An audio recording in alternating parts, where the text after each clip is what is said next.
김남중 목사님과 함께하는 삶의 명랑함에 관하여 구역 공부를 시작합니다. 안녕하십니까 성도 여러분, 정말 오래간만입니다. 지난주에는 제가 미국 출장 때문에 여러분들을 뵙질 못했고, 또 마침 진도에 뒤떨어지신 분들도 있어서 이렇게 한 주 걸러서 이제 여러분들을 만나게 되었습니다. 드디어 삶의 명랑함에 관하여 사익공과 마지막 시간입니다. 6번째인데요. 어떻게 그동안에 6번 설교 들으시면서 좀 많이 정리가 되시고 은혜를 받으셨는지 궁금합니다. 그냥 크게 그 두 가지인 것 같아요. 어떤 사람들은 막 어마어마한 은혜를 누리고, 또 어떤 분들은 좀 설교가 좀 어렵다, 그리고 평소에 듣던 설교의 틀하고는 좀 다르다라는 것 때문에 조금 주저하시는 분들도 있는데, 이해하려고 애를 쓴다면 또 우리에게 은혜가 되리라고 봅니다. 자, 드디어 이제 장마가 시작된 것 같습니다. 어제는 비가 폭포수처럼 정말 쏟아져서 오래간만에 메마른 대지를 풍성하게 적셨습니다. 하나님의 은혜도 여러분들의 마음에 그렇게 내리기를 바랍니다. 자, 그러면 우리 6장을 시작하기 전에 적용과 실천을 위한 나눔 영상을 한번 보시겠습니다.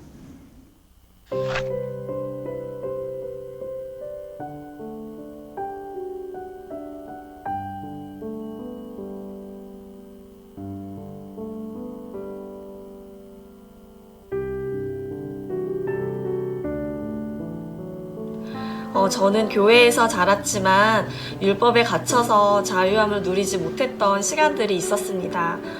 이번 설교를 통해서 그리스도의 생명이 저에게 얼마나 충만한지 다시 한번 깊이 새기게 되는 시간이었는데요. 제가 율법을 다 지키지 못하고 또 불완전해도 이미 그리스도 안에 받아들여지고 연합되었다는 것이 저에게 굉장히 큰 감격으로 다가왔습니다.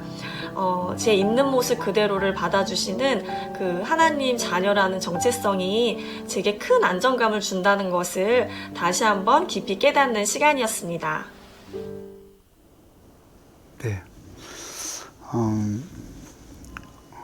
어쨌든 삶이라고 하는 것은 살아가도록 우리 앞에 놓여 있는 것이고, 생명이 있는 동안에는 삶을 살아가지 않을 사람이었습니다. 근데 결국 살아간다는 의미는 살려서 현실에 그 목이 묶인 채 끌려가는 삶이 있고, 자기가 주인이 되어서 자신의 인생을 끌고 가는 삶이 있습니다. 근데 전자에는 자유가 없습니다. 그러니까 늘 나의 삶인데 누군가에 의해 끌려가는, 이렇게 개줄에 묶여서 개가 가기 싫은데 막 이렇게 이렇게 도축장으로 끌려가는 것 같은, 그런 삶을 살기를 원하는 사람은 아무도 없을 것입니다. 그래서 걷기를 제가 요새 많이 하거든요. 근데 굉장히 좋아진 것 같아요. 근데 수면의 질은 아직까지 회복이 잘 안 돼서 좀 힘들은데, 나머지 요소들은 굉장히 좋아지는 것 같아요. 근데 이렇게 이제 언덕 같은 데를 오르면서 제가 터득한 게 있어요. 그게 뭐냐면, 걷는 게 힘들수록 힘을 주어서 걸어야지만 덜 힘들다.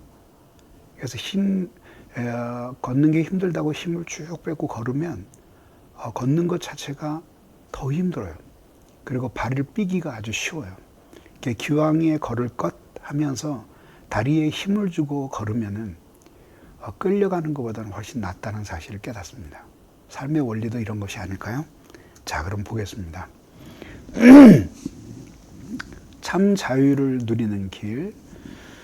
자, 이제 갈라디아 교회 안에 본래 있었던 하나님의 생명이, 예수 그리스도의 생명이 사라지자 교회는 반분되게 되었습니다. 그러니까 다시 율법으로 돌아가야 한다는, 다시 말하면 할례도 받고 안식일도 지켜야 된다는 이런 율법주의의 도전이 있었고, 또 한쪽에서는 율법 폐기론. 그래서 그 율법은 모두 옛날의 구약의 것들이니까 우리가 지킬 것이 없다라고 해서 율법 폐기론을 통해서 방종으로 가는 사람들이 있습니다. 근데 결국은 어느 것도 진정한 자유가 아니다라는 것을 알 수 있습니다. 그래서 진정한 자유는 예수 그리스도와 사랑으로 하나 된 가운데 진정한 자유의 삶을 살 수 있다는 것입니다. 요즘 학계에서는 구원의 그 확정성과 그 다음에 구원의 긴장성, 이 두 개를 놓고 논쟁이 많이 벌어집니다. 이게 무슨 뜻이냐면 구원이 일수불태냐 아니면은 그런 게 아니다. 구원은 언제든지 취소될 수 있고 그리고 불확정적인 것이기 때문에 끝까지 긴장하며 살아야 된다라고 하는 두 의견들이 크게 나뉘고 있는 것입니다. 사실 그 논쟁도 가만히 생각해 보면 참 웃기는 거예요.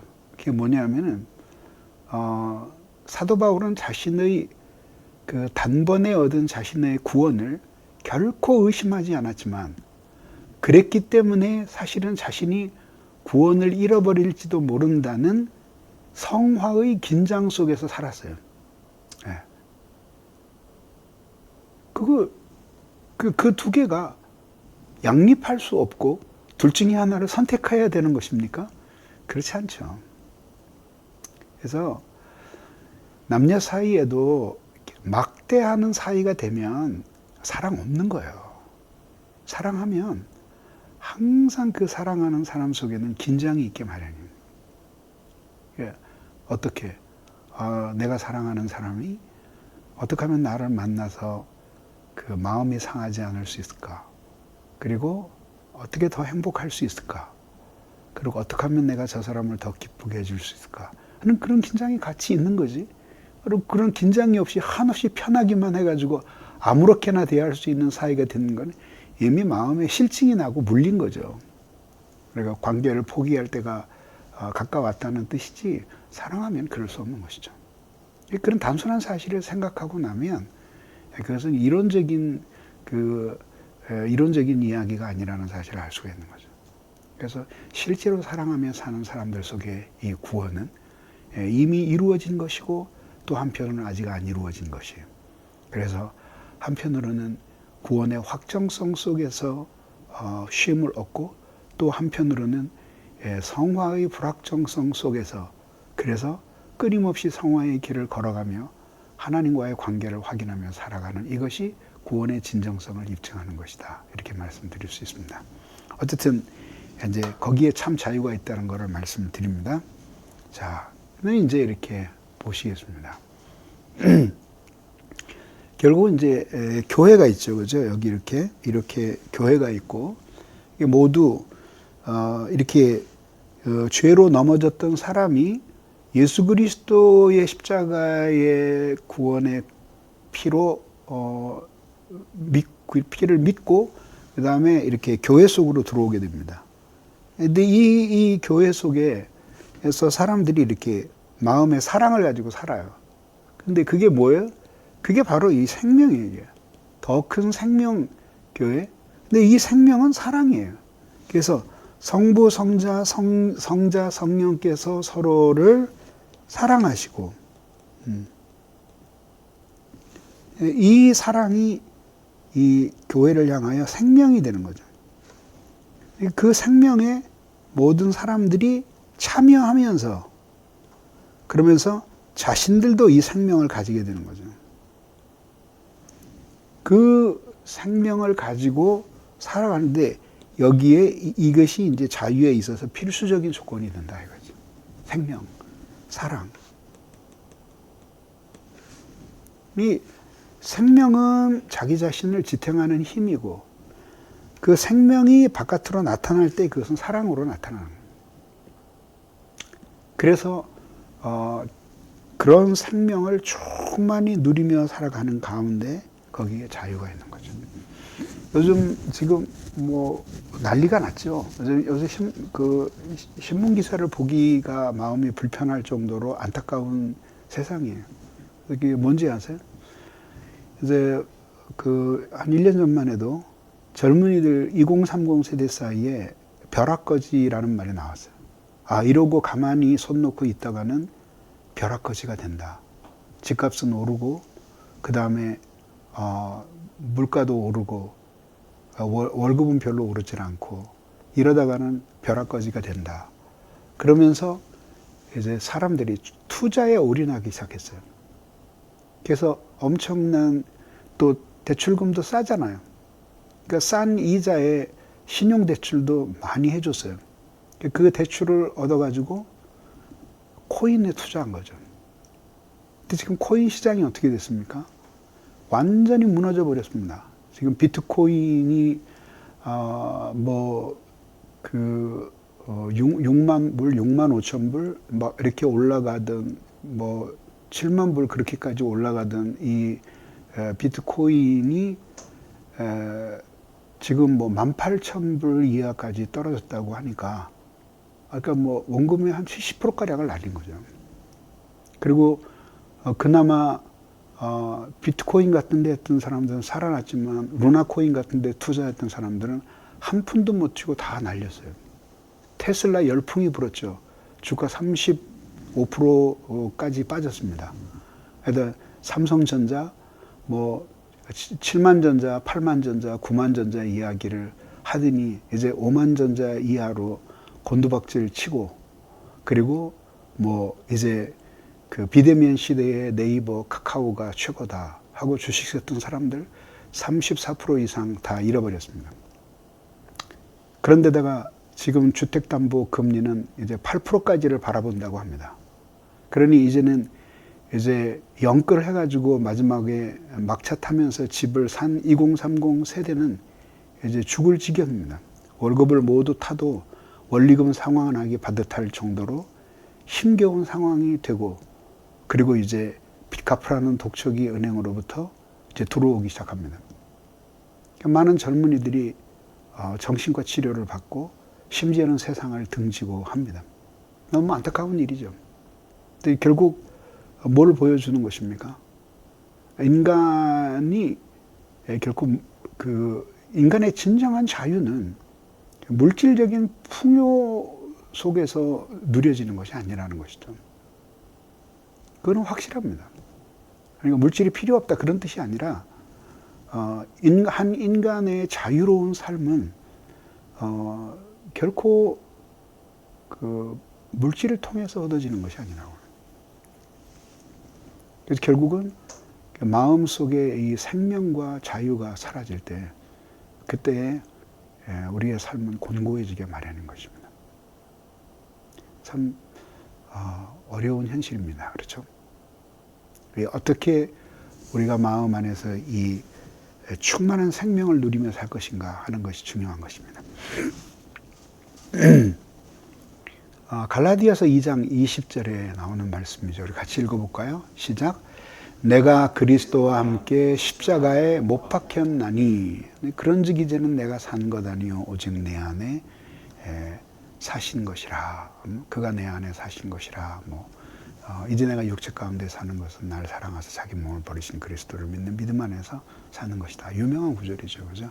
여기에 나오는 못 박혔나니라고 하는데, 여기에서 이 부분이 쉰이 이게 with예요, with. 혹은 together 그런 뜻이에요. 그리고 스타우로 요거는 못 박히다, 이렇게 막대기 같은데 박히다라는 거고, 이제 이렇게 접두 붙고 이렇게 인칭 서피스 붙어서 그래서 현재 완료 시제를 얘기합니다.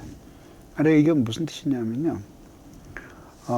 사건, 이렇게 그리스도와 함께 십자가에 못 박혔는데, 이렇게, 그리스도와 함께 십자가에 이렇게,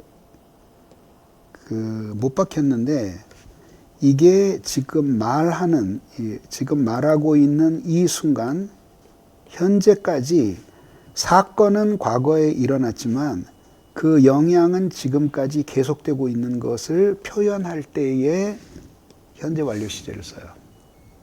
그러니까 십자가에 자기가 십자가에 못 박힌 것은 예전에 있었던 일이지만 언제였을까요? 담에색 가는 길에서 예수 그리스도가 누구인지를 알아보고 그의 십자가의 죽음과 부활의 의미를 깨달았을 때 자기도 그 의미에 못 박힌 거죠. 근데 그 효과가 지금까지 계속되고 있다는 걸 얘기하는 거예요. 결국 여기서 뭘 보여줘요? 구원에 있어서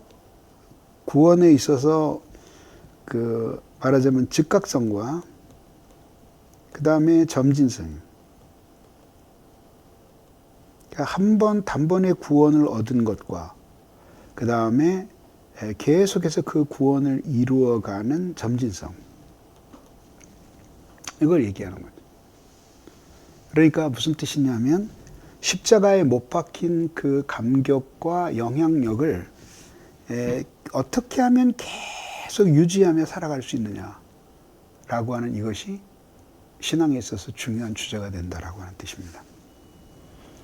자, 같이 한번 읽어볼까요? 시작. 예수 그리스도의 부활에 참여함으로써 자신이 다시 살아나는 부활의 생명을 경험하는 것이 신자가 세상에서 누릴 수 있는 최고의 자유다. 그렇죠?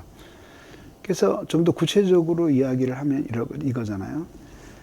내가 예수와 함께 죽는 경험을 해요. 이게 결국은 그 구원 얻은 성도들에게는 회개와 은혜로 나타나는 거죠. 회개 자체가 은혜이기는 하지만 이제 하나님 앞에 자기가 자기의 죄를 가지고 곤고하게 살다가 회개를 해요.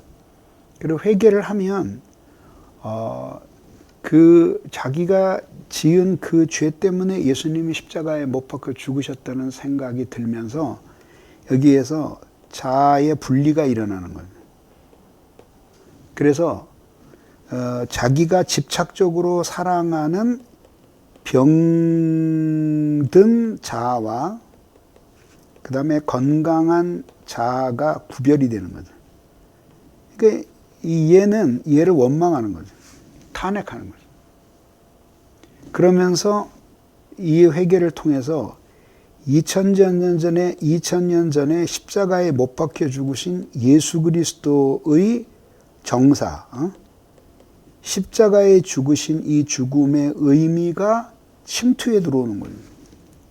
그러니까 어떻게 되겠는 거예요? 예수께서 십자가에 죽으시는 것 같은 고통을 느끼면서 결국은 자신의 죄 때문에 예수가 죽으셨다는 사실을 생각하게 되는 거죠. 그러면서 이 병든 자아가 죽는 경험을 하는 거죠. 당연히 여기는 고통이 따르죠. 이게 자기 깨어짐이에요. 이게. 그러면은 결국은 죄에 대한 사랑, 자기 의에 대해서 깨지는 거예요. 그렇게 깨서 죽게 될 때, 그때 하나님의 은혜가 이 사람을 다시 살리는 경험을 하게 되는 거죠. 이게 생명이에요. 그리고 죽음을 이기시고 부활하신 그 경험을 내 마음속에서 실제적으로 다시 경험하게 되는 거죠. 그게 이제 기쁨이에요. 생명이에요. 은혜 받은 사람에게 항상 기쁨과 생명이 있어요. 그래서 깊이 회개하고 나면 마음이 한없이 가벼워지고 죄에 대한 두려움이나 압박감이 사라지고 기쁨이 솟는 이유가 바로 그것 때문이에요. 자, 그 다음 보겠습니다. 그리고 신앙의 문제, 오늘날 신앙의 문제가 뭐냐 하면은 이런 그리스도 예수의 십자가의 정사, 십자가에 못 박혀 죽는 걸 정사라 그러거든요. 정이에요, 정. 이게 뭐 못을 얘기하는 거예요, 못. 못 박혀 죽는다라는 뜻이죠. 근데 그런 정사의 경험이 없는 거죠. 그래서 예수와 함께 죽는 경험이 신자들의 마음에서 사라지고 있다는 것. 그 다음에 죽는 경험, 그 다음에 매달리지 않아요. 그러니까 마음이 부요해요. 그래서 자신의 영혼이 곤고한 것을 놀이, 세상의 소비 이런 것들로 달래면서 지나가는 거죠. 그래서 보면은 요즘 텔레비 켜기가 싫을 정도죠. 켜면 맨날 놀러 가는데 아니면은 책 이야기도 별로 안 해. 거의 없어요. 책 이야기 하는데 거의 없어요.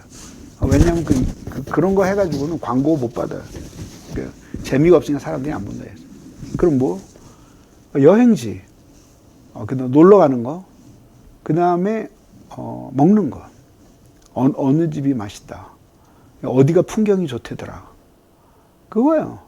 먹고 그리고 그 다음에 새로운 무슨 상품이 나왔다더라. 전부 다 감각적인 것에 다 쏠려 있는 거죠. 그걸 하려면 어떻게 해요?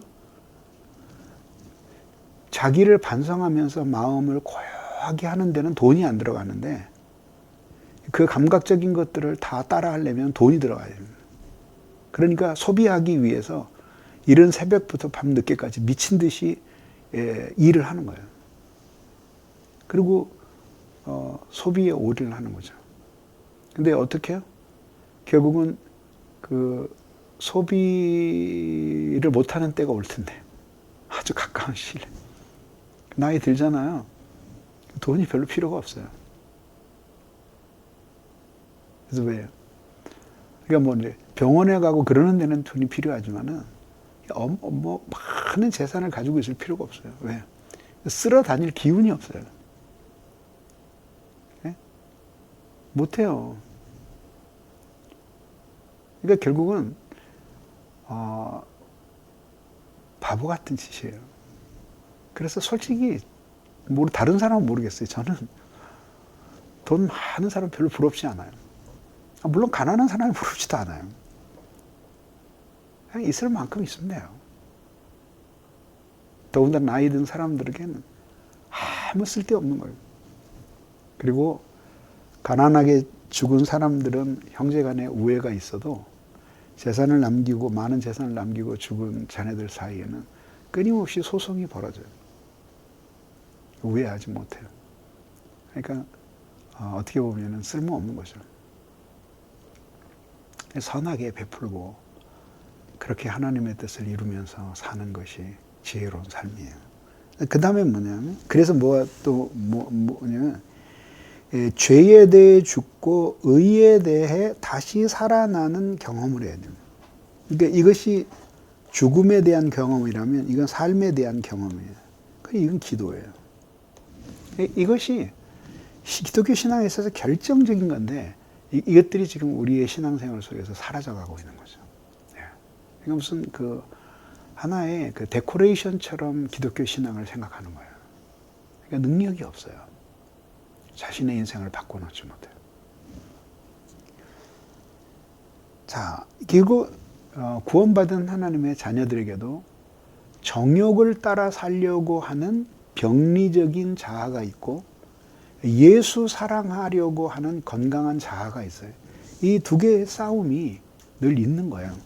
근데 이제 은혜를 말씀과 기도를 통해서 은혜를 많이 받게 되면은 이쪽이 커져요. 이렇게 넉넉히 이걸 누르는 거죠. 이렇게.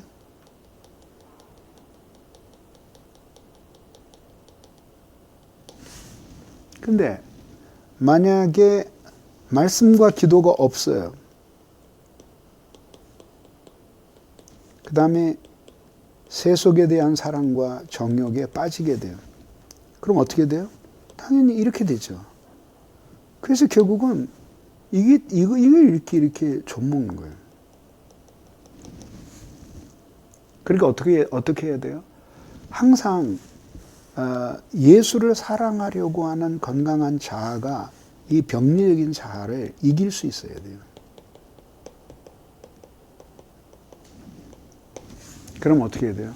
하나님의 말씀과 끊임없는 기도 생활 속에서 하나님의 경건의 실천을 해야 되는 거죠. 그걸 따라서 이기고 승리하고 나아가는 것이에요.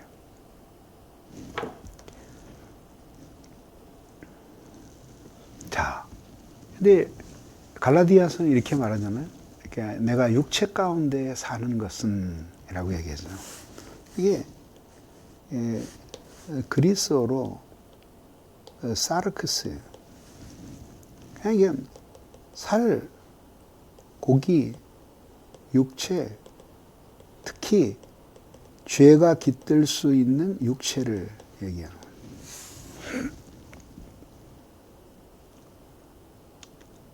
그래서 필요한 것이 뭐냐면은 은혜를 받아야 돼요. 그래서 하나님의 사랑으로 충만한 주된 성도들이 사랑으로 엮여져야 돼요. 가족들이 만약에 막 돈이 없고 뭐가 없고 가족에 어려움이 있다고 할지라도 만약에 이렇게 사랑으로 열렬하게 타오르고 있다면 극복하지 못할 시련이 어디에 있겠어요? 그래서 어려움 속에 있는 거잖아. 가족들이 고독사하는 이유가 무엇 때문이에요? 나머지 가족들이 그 사람에 대해서 별로 관심이 없는 거예요. 근데 결국 그것은 뭐냐 하면 사람들 속에 남을 사랑할 수 있는 건강한 자아가 없는 거예요. 힘이 없는 거예요. 자기만을 위하는 탐욕적이고 병리적인 자아가 득세하고 있는 거예요.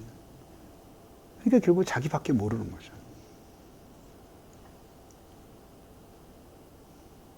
여러분, 소시오패스가 뭔지 아세요?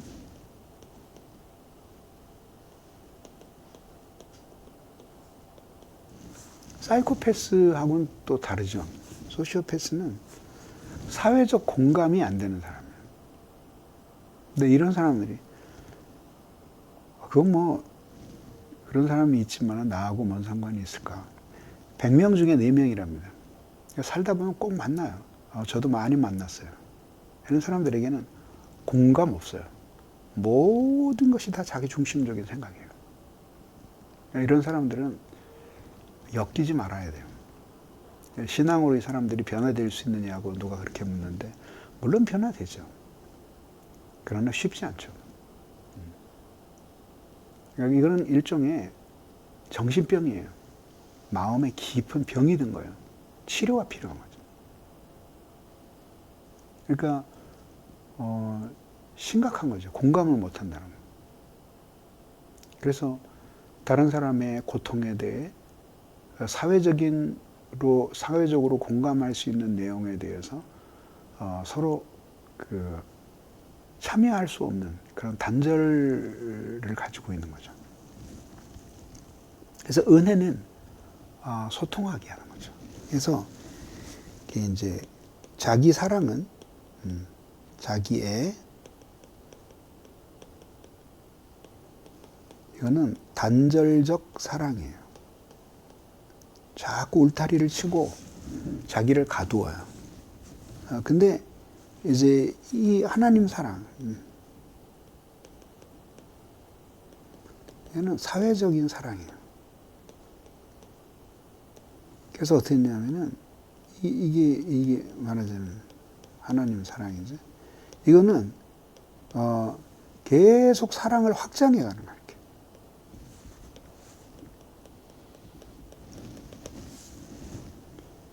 그게 하나님의 은혜가 하는 일이에요. 결론적으로 육체 가운데 살면서도 죄의 위협을 받으면서도 자유롭게 살아갈 수 있는 비결이 뭐냐? 하나님의 은혜다. 이 말씀을 드리는 거예요. 그래서 이제 자신의 경험을 성경에 비춰보는 거죠. 그래서 왜 나의 신앙생활에는 진실함이 없는가? 왜 나의 신앙생활에는 눈물이 없는가? 달콤함이 없는가? 행복해야 되잖아요. 행복해. 예수 믿는 것이 행복해야 되잖아요. 왜 없는가? 이거 왜 진리가 없는가? 이건 뭐냐? 진리를 자신에게 붙들어매는 적용이 없는가? 라고 하는 거죠. 거꾸로 뒤집으면 결국 자유로운 삶을 위해서는 우리가 진리가 무엇인지를 깨닫고 진실해지려고 노력을 해야 되고, 그러니까 자꾸 나를 다른 사람하고 비교하지 말고 과거의 자신과 비교하라는 거죠. 그 다음에 간절한 기도가 필요한 거죠. 그래서 그 진리를 자신에게 적용시키고 하나님의 사랑을 자신의 마음으로 경험하면서 살아가는 것. 이것이 신앙생활이에요. 이것이 인생을 행복하게 하는 것이. 좋은 게 결론이에요. 결국 인간이라고 하는 것은 이제 삶의 명랑함에 관한 전체에 대한 결론이에요. 결국은 이 유한한 대지와 그 다음에 무한한 하늘 사이에 살고 있어요. 여기는 신적인 세계고 여기는 물질의 세계예요. 그리고 인간은 바로 이 사이에 있어요. 둘 중에 하나를 부정하려고 할 때 그는 매우 잘못된 인생을 살게 되는 것이죠. 그래서 자기가 두 발을 디디고 이렇게 디디고 땅에 있는 인간이라는 것과 그럼에도 불구하고 하늘을 바라보며 살도록 부름을 받은 사람이라는 사실을 동시에 의식해야 되는 거죠. 하늘이고 대지예요. 그래서 대지에 속해서 운명처럼 지워진 것들, 뭐 예를 들어서 인간이 죽는다는 것, 그 다음에 생로병사 한다는 이 현실, 이런 것들을 예외가 있을 것처럼 생각을 하고 살아갈 때 그때의 자신은 삶은 매우 고통스럽게 되는 거예요. 그래서 살아있다는 것 자체가 고통이고 불행의 연속이기 때문에 현실 속에서 어쩔 수 없는 것들은 받아들일 용기를 가져야 되는 거죠. 내가 죽어야 할 존재로 태어났다는 것, 그리고 또 한편으로는 병든다는 것, 늙는다는 것, 그리고 내 마음대로 안 되는 일이 세상에 있다는 것, 이런 것들에 대해서 그냥 그대로 인정을 하면서 그거를 현실을 받아들이면서 살아야 돼요. 그게 삶을 명랑하게 사는 아주 중요한 이유예요. 근데 그럼에도 불구하고 그것을 이제 진짜 이 대지가 전부인 것처럼 생각하기에 그렇게 하지 말고 하늘로부터 해석된, 그 다음에 이 대지의 현실을 하늘의 의미로 연결시키는 해석, 의미. 그러면서 대지 위에 살면서 하늘로부터 해석하고 의미가 주어져서, 그래서 오늘 이게 여기 시간과 공간 속에서 내가 이렇게 살아가는 오늘의 이 삶이 영원을 향해서는 무슨 의미를 갖는가에 답을 가질 수 있어야 됩니다. 그걸 가능하게 하는 게 신앙이에요. 신앙이 그걸 가능하게. 그리스도인이 되었다고 하는 것은 대박 사건이에요. 이런 그 인류 역사에서 누구도 완전한 결론에 도달하지 못했던 이 대지와 하늘의 의미를 정초하고, 그리고 우리의 삶을 그쪽으로 방향 지으면서 살아가는 그런 삶의 근거를 얻게 되었다는 거, 훌륭하지 않아요? 그래서 하나님이 계시기 때문에 내 현실이 의미가 있고, 내가 이 현실 속에 살아가기 때문에 무한한 하늘 세계가 나에게 해석될 수 있다라고 하는 자신감 속에서 우리는 순간을 살면서도 죽음을 두려워하지 않고 하나님 앞에 명랑하게 살아갈 수 있는 이유를 발견하게 되는 것입니다.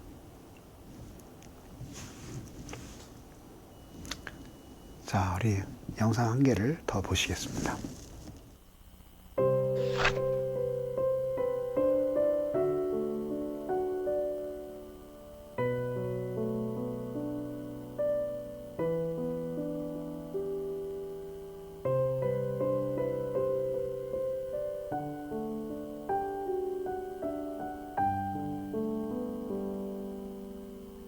예전에 부흥회에 참석을 했던 기억이 납니다. 선포하시는 말씀에 너무 큰 은혜를 받아서 하나님께 회개하고 하나님 말씀대로 살겠노라고 고백한 적이 있었습니다. 예배가 끝나고 교회로 나왔을 때 저를 둘러싼 환경은 변하지 않았지만 제 마음에 더 이상의 두려움이 없었습니다. 하나님의 나와 함께 하시기에 무엇이든지 할 수 있다라는 확신이 있었기 때문입니다. 일상으로 돌아와 바쁘게 살다 보니 내가 중심이 되어 살아가는 것을 발견하게 되었습니다. 그리스도를 대체하는 것이 생기고 세상의 문화와 즐거움이 하나님보다 더 좋아하는 성향이 있음을 발견하게 됩니다. 삶의 우선순위가 신앙에 있지 않다라는 것, 내 자신에 대해서 너무 관대하다라는 것, 죄에 대한 인식과 민감성이 둔감해지는 것, 나를 부르신 하나님의 소명의식이 약해졌다라는 것, 예배를 목숨만큼이나 중요하게 여기지 않는 것들이 종합적으로 하나님 앞에 회개하지 못하게 하는 건 아닌지 생각하게 됩니다. 자, 문제 풀어봅시다. 율법주의나 율법 폐기론에서 참 자유를 찾을 수 없는 이유는 무엇입니까? 참 자유는 율법을 지키거나 지키지 않는 데 있는 것이 아니다. 그리스도와 사랑으로 연합된 가운데 자유롭게 살아가는 데 있다. 2번, 구원받은 신자가 사랑으로 연합되는 데에는 두 가지 측면이 있습니다. 무엇입니까? 십자가의 죽음에 동참하는 것, 부활에 함께 참여하는 것. 그래서 죄에 대해서 죽고 의에 대해서 다시 살아나는 것이죠. 3. 십자가에 못 박힐 때 우리는 무엇에 대해서 죽게 됩니까? 죄에 대해서 죽게 됩니다. 예수 생명이 자기를 살리는 경험을 하기 전에 고통을 경험합니다. 이것은 어떤 사실을 깨달은 것입니까? 마땅히 당해야 할 형벌을 예수께서 대신 당하신 것을 경험하는 데서 오는 고통입니다. 신자는 옛사람을 짊어지고 삽니다. 새 사람이 옛사람을 반복적으로 이길 때 자유를 누리고 있습니다. 어떻게 해야 됩니까? 성령 안에서 살아가야 됩니다. 그리고 은혜를 받아야 된다. 당연히 이것은 말씀을 통해서 은혜를 받아야 되는 것이죠. 그리고 열렬히 지속적으로 기도해야 된다. 이것입니다. 네. 이렇게 해서 우리는 6주 동안 삶의 명랑함에 관하여 사이 공과를 진행해 보았습니다. 저에게 있어서도 이 삶의 명랑함의 문제는 아직 끝나지 않았습니다. 그리고 단 하루도 설교한 내용에 대해서 생각하지 않는 날이 없을 정도로 아직까지도 많은 것들이 내 마음 안에 남아 있습니다. 그리고 더 설교하고 싶고요. 그러나 이제 우리는 다시 이제 다른 주제로 넘어가고 있습니다. 그래서 이제 기도 시리즈를 시작을 했는데 우리가 이 기도 생활을 통해서 삶의 명랑함에 관하여 배운 이 공과를 삶으로 실천하면서 은혜를 받으며 살 수 있게 되기를 진심으로 바랍니다. 더 많은 은혜를 주님께 구하며 이것으로서 삶의 명랑함의 모든 공과를 마치겠습니다. 감사합니다.